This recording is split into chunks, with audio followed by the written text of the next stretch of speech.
안녕하십니까. 특종부동산 은퇴연구소입니다.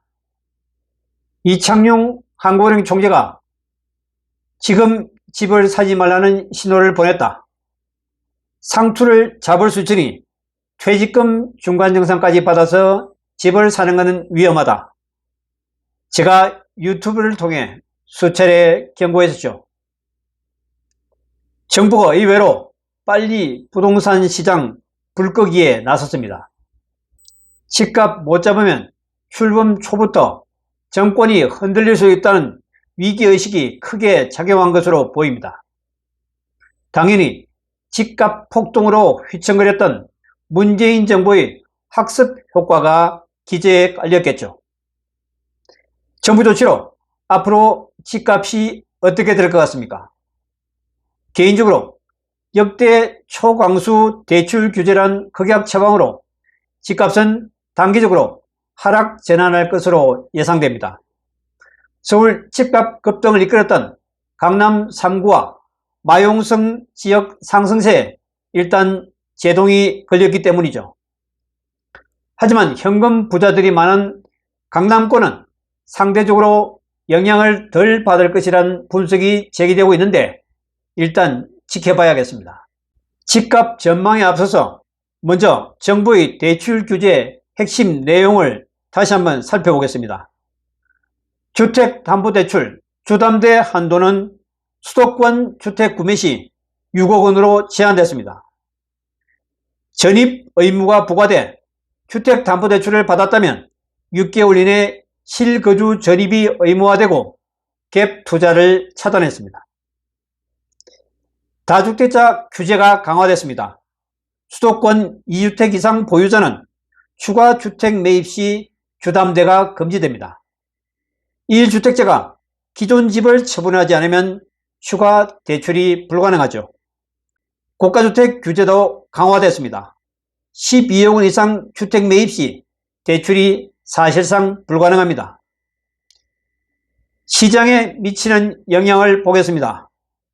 단기적인 효과입니다. 과열 조짐을 보이던 마용성과 강남 집값 급등세에 제동이 걸렸습니다.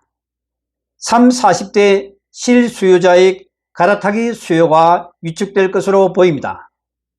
거래량이 감소하고 집값이 조정을 받을 것으로 예상됩니다. 중장기적인 영향은 어떨까요? 현금 부자 중심 시장 양극화가 심화될 것으로 예상됩니다.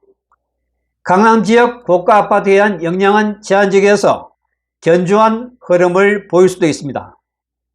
하지만 심리적인 기대감은 여전합니다. 주택가격 전망지수는 3년 8개월 만에 최고치입니다. 전문가 분석을 살펴보겠습니다. 박홍밥 전문가는 대출이 많이 필요한 지역 중심으로 숨고르기 장세가 이어질 것이다.